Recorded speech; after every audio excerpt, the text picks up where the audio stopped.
Hey guys, how's it going? Welcome to my video. All right, if you guys are in this situation, I'm gonna give you guys a quick, easy fix.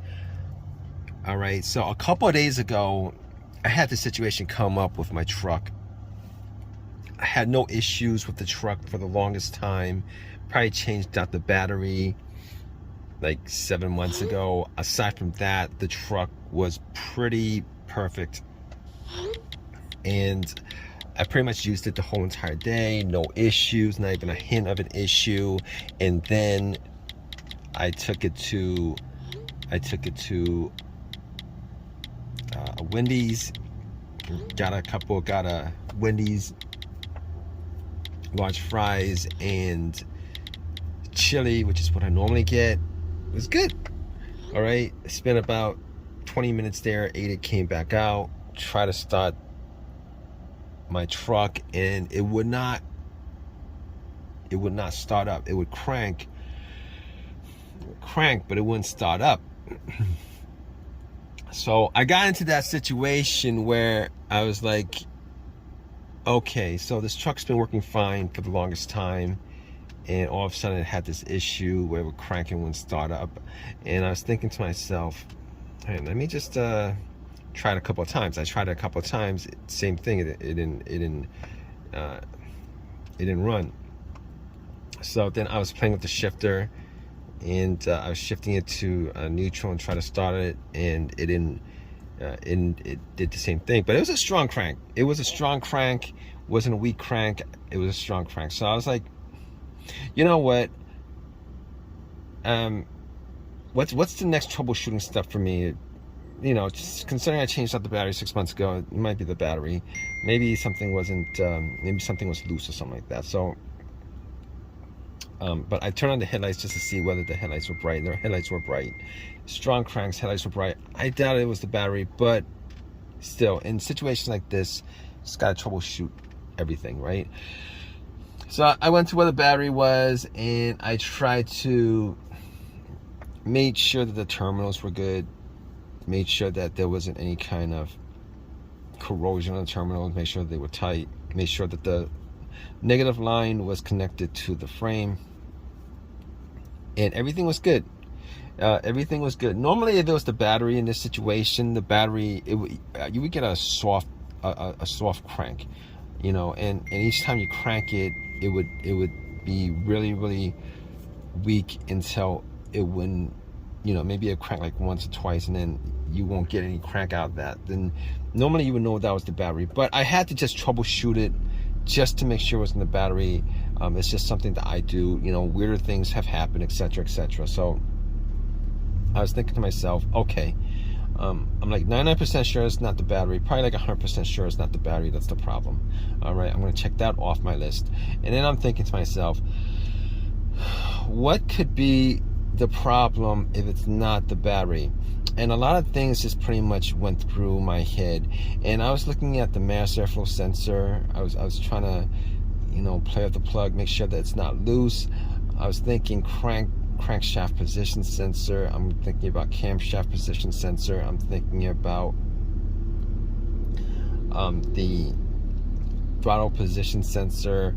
You know, a lot of things were going through my head when I was troubleshooting this, and I was thinking to myself, it could be any of those things. It could be a whole lot of those things, actually. I could go down the list of a whole lot of things that it could be. And then it occurred to me, like, oh, you know what? Did I get a check engine light on the dash? I haven't had a check engine light. Haven't had any issues with the check engine light, any kind of lights on my dash for the longest time. Like last time I had a light on a check engine light, I think it was for an O2 sensor that I changed out maybe like a year and a half ago. And I was thinking that I didn't have a check engine light. I'm like 99% sure there wasn't a check engine light on the dash. Like 99% sure, like maybe 100% sure that I didn't have a check engine light on the dash. You know, prior to this happening, the whole entire day I was driving, I'm pretty sure I looked at the dash every once in a while to know there's no check engine light. So at that point, I was thinking to myself, every single one of those sensors, the camshaft, the crankshaft, the throttle position sensor, the mass airflow sensor, any other sensor that you think might cause this issue, would have a sensor, and if those sensors went bad and this issue came about as a result of it, you would have the situation where the check engine light came on, or check engine light would be blinking. And I didn't have that situation. It didn't show up on a dash, no blinking. So at that point I was thinking to myself, I could just rule all that out. If you guys in this situation, you guys have all these thoughts coming into your head about what could be causing this issue, and then you're going deep into this sensor could be causing it, that sensor could be causing it, and then you start to realize that if you think a little bit more, the check engine light would have been illuminated or blinking if that situation happened, and it didn't.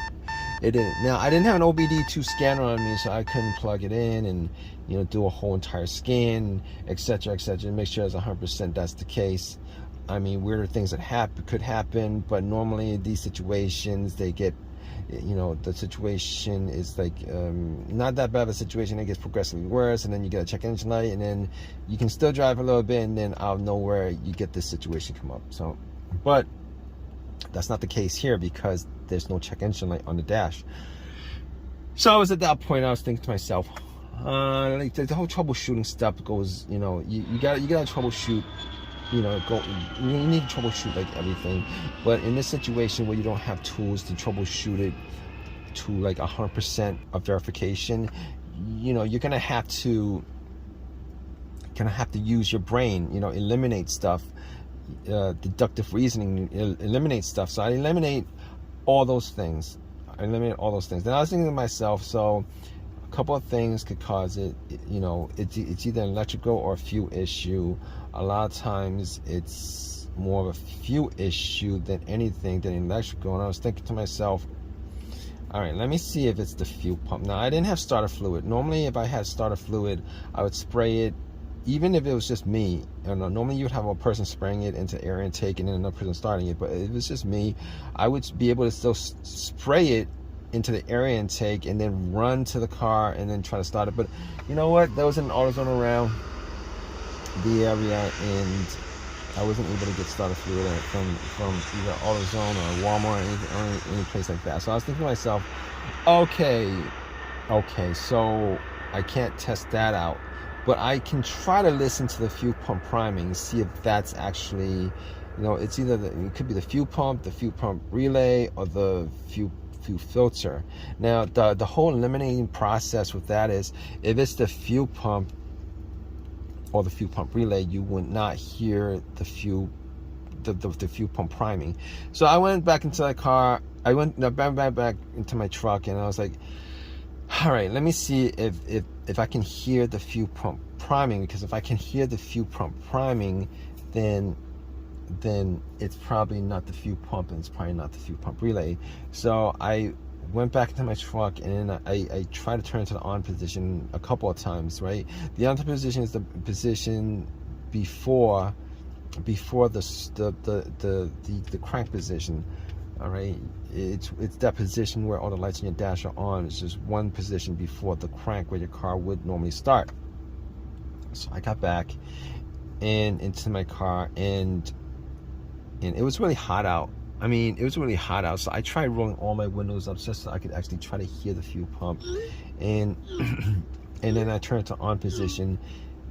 Dead silence. All right, everything's turned off. Dead silence. And then I turn on position, I turn off, turn on to on position, turn off, and then I try to listen to see whether I could hear like a buzzing sound, like a motorized buzzing sound. And funny enough, I was able to hear every time I try to turn on. I could hear like a little bit of a buzzing sound. Normally in this situation, if you're in this situation, what you want to do is you want to have somebody stand next to. Either next to where you would put the gas in, the gas cap area, take the gas cap off, and then listen to see whether there's any kind of buzzing sound. But you know what? I was able to make out a little bit of a buzzing sound. Maybe it may have been my imagination, but I did like 3 or 4 times. I was able to make out a little bit of a buzzing sound. At that point, I was thinking, well, that's probably the fuel pump. All right, if that's the fuel pump, I can eliminate the fuel pump relay, and I could eliminate the fuel pump itself. Now, if it's a fuel filter that's clogged and it caused the situation, normally in this situation, what happens is try to turn it on, and if it's a fuel filter that's clogged, it'll be clogged just enough. All right, there'll be some gas getting through, and you'll be able to start it for a little bit. It'll start for like a second or two, and then it'll just die out. But that's not what's happening. So I can eliminate the fuel filter at that point, because it wasn't running at all. It wouldn't start. It would just crank up. So at that point, I was thinking to myself, I gotta check the fuses. I went to the fuse box, looked at all the fuses, make sure that the fuses were all good by sight. Made sure that there was nothing burnt on top, and then it didn't smell like any kind of burnt smell. And I didn't smell any kind of burnt smell. All the fuses looked good on top. There was no browning. Everything looked good. So at that point, I was like thinking to myself, it's kind of hot. All right, all these things that I looked at, checked out, and what else could it be? What else could it be? I was thinking to myself, what else could it be? And it occurred to me, maybe it's something to do with the ignition. Maybe the ignition's the problem, right? Maybe the ignition's the problem. And then when I thought about it, I'm like, you know, I was juggling my fob key while I'm thinking about it with one hand. I'm like looking at my fob key. I'm thinking to myself, you know what? I didn't change the battery. I've never changed the battery on a fob key. And these batteries last for maybe like 4 or 5 years at most, I think. I was thinking to myself, man, what if it was just that easy of a fix? What if that was just that easy of a fix? And I was like, you know what? There's a CVS right next to this Wendy's across the street. Let me just take the battery out and change it up. Battery is like $5, $6 or whatever. And then if it starts up, this whole situation would be just, you know, a big scare, and you know, nothing major, nothing that I had to worry about. So I walked to CVS, got the battery off the remote, popped the new battery in, walked back to my car, to my truck, and I tried to start it, and guess what, guys? So just to make this long story short, because you guys will probably need to get back to fixing your own issue with this, and I hope that you guys have you know, as much of an easy fix as I did with this issue, because it could have blown up into just being really expensive as far as getting a tow truck, and then time consuming as far as either having me check it out, or if in your case you guys probably take it to the shop and have it checked down. That's kind of expensive too. These days all automobile repairs are expensive. But anyway, let me just cut the story short. I went back to my truck and then tried to turn on, and then it just turned on. Then it just turned on. That was the quick, easy fix, and haven't had this issue since. There was no check engine light on the dash when it turned on. Haven't had a check engine light, nothing like that. It was just the fob key battery that was causing it, a dead fob key battery. And that was that. So if you guys are in this situation and you guys went through the whole scenario as I did as far as troubleshooting, and you guys find out that it's none of those things, definitely just hop on over to a CVS or a Walgreens or Walmart or Target or any of those places that sell like one of these flat batteries. Swap it out and see if that changes anything, because there's a good chance, if you guys haven't had issues with your vehicle in a while, no check engine light, and you guys have a crank no start situation, you know, chances are you probably get a really good, simple, quick fix off of just changing the battery on the fob key.